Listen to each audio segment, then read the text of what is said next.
In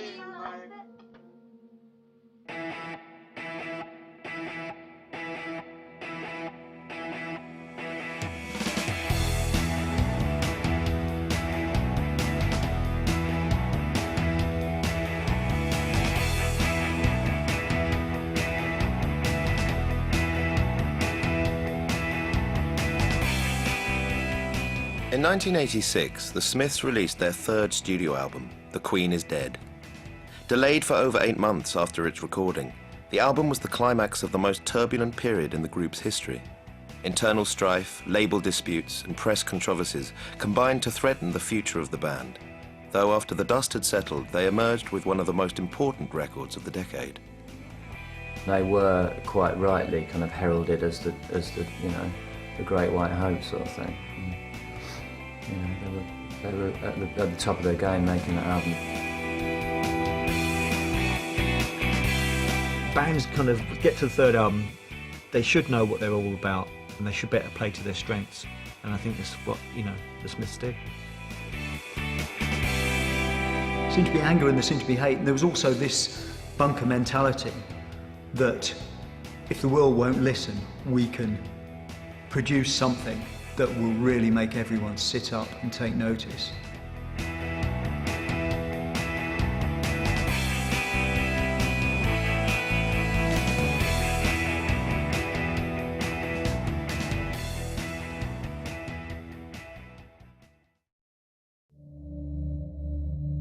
The Smiths began 1985 as the leading lights of not only the British music scene, but of the wider youth culture. Their second studio album, Meat is Murder, represented a major progression for the band on several fronts. A #1 chart placing had confirmed their early commercial promise, and in an era of social upheaval and political division, the record's confrontational tone suggested that the group were maturing into a significant cultural force. The whole thing with Meat is Murder is the political side of it. So there we are, dealing with personal emotions, and then suddenly we're moving into another whole ball game, a really kind of radical move away from personal politics into real politics. When Meat is Murder came out, the general acclaim from the press and the media was, was really positive. I was obviously very pleased by that. Because obviously I was worried, second albums are kind of notorious for being difficult, and kind of bands often have a great debut and the second album doesn't quite do as much. But, Meat is Murder took them onto another level. There was a growing sense that this was a really special unit of people, that the four of them were going to be one of the great bands and perhaps the greatest British band since the Beatles. I remember Johnny Marr saying to me that this was the moment, in a sense, where we reached this musical plateau and we wanted to take it to the next level. And he felt that if the Smiths were going to be regarded as, a latter-day Who or Rolling Stones, this was the moment they had to seize. That was an interesting consideration for that time, in as much as, that there was a lot of political correctness, as it were, regarding indie music and how it was perceived at the time. And sort of careerism was frowned upon in many areas of the indie music scene. I mean, it was almost uncool to regard yourself as being too ambitious. But there were certainly acts, within the indie world who did want to be big, and of course the Smiths were among them. I don't think they had any reservations about taking it to the next level. But any momentum generated by the success of Meat is Murder quickly dissipated. The band had always been at pains to issue singles between studio albums and had high hopes for a new release, Shakespeare's Sister. However, for a group in such an apparently strong position, the single was a massive disappointment and failed to climb higher than number 26 in the charts. Morrissey, the Smiths' iconoclastic frontman, was quick to apportion blame for the failure of the record, charging the band's label Rough Trade with incompetence and British radio stations with prejudice. Shakespeare's Sister was the first session that we did between the two albums. For me, it didn't really go that smoothly, that track. I was never pleased with the way it turned out sonically. I felt it was a little bit of a mess. It's one of those tracks I would have liked to have revisited, to be honest with you. But, it came out and but it didn't do that great. And I think Morrissey was quick to blame Rough Trade for that, whereas I kind of felt, well, perhaps we might have been partly to blame, because I don't think we did a great job on it, to be honest with you. I personally feel it's a bit murky, but you know, some people like it. For me though, it's one of the weaker tracks that we cut together. Young ones grow and the rocks below say, throw your skinny body down, son, but I'm going to meet the one I love. The relative failure of Shakespeare's Sister, I think, was probably down to the record. I know Johnny Marr loved it and Morrissey loved it. He came out and said, you know, some extravagant statement about it being, you know, one of the most important things in his life at the time or whatever. But you know, if you spoke to people like Scott Pearine, the, you know, beleaguered record plugger of the Smiths, you know, he had to go out and plug the record, and he met massive resistance, I think, from the radio station. He said, well, this thing's too short, and you know, and that was just a half of it. I mean, it didn't have a chorus as such. It wasn't a particularly catchy single. It would have made a great album track. It was certainly, even as an extra track, it was fantastic, and you know, it was quite well regarded. But it didn't smack as a commercial single at all, and that was one that it wasn't that surprising that it didn't reach the top 20. I'm sure it came as a great shock to the Smiths, or at least Morrissey and Marr, but you know, it wasn't geared towards the singles market, and people at Rough Trade were saying that. I mean, Jeff Travis said, you know, just because Morrissey thinks he's got a divine right to chart success doesn't necessarily follow that he's going to get it. Well, if the radio aren't really playing it, then obviously you can't expect it to sell much outside the initial fan base of the band, you know. So, I mean, for any band to get a big hit single, it's got to sell outside their initial fan base, you know.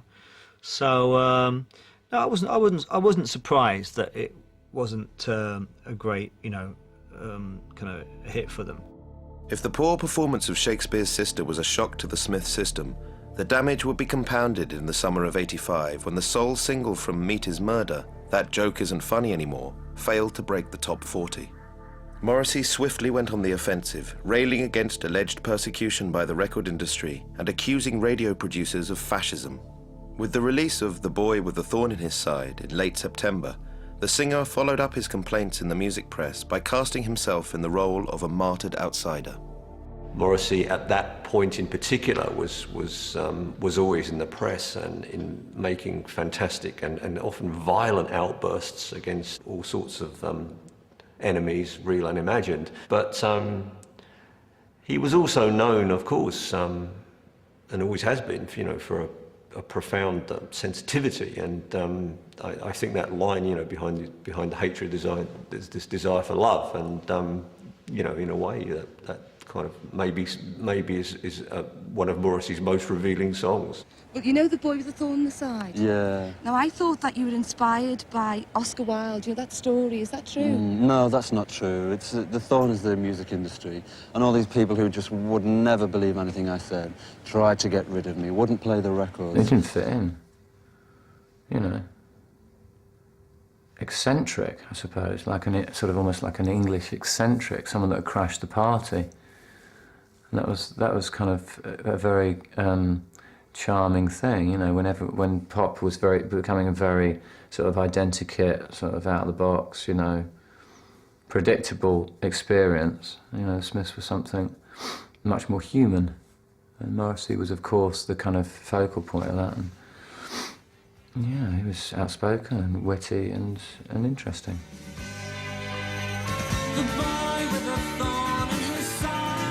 It's a great single, and in the context of the time, it was so different from everything else that was around.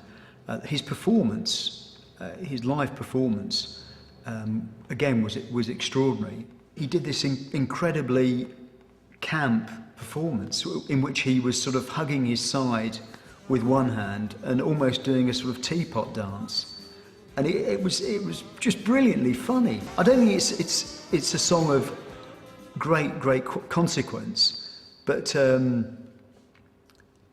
perhaps the 12-inch as a whole was a great event, because you know, on the B-side they had Rubber Ring and Asleep, which by any standards are extraordinary pieces of art. As a fan, they were almost more important than the A-side. They put incredible pressure on themselves by the standard of the B-sides. At that point in time, they seemed to be throwing away masterpieces on the B-sides. Rubber Ring, I still think, is one of the best things the Smiths ever recorded, and yet it wasn't on any of the studio albums. But don't forget the songs that made you smile and the songs that made you cry when you lay in awe on the bedroom floor and said, oh, some other me mother.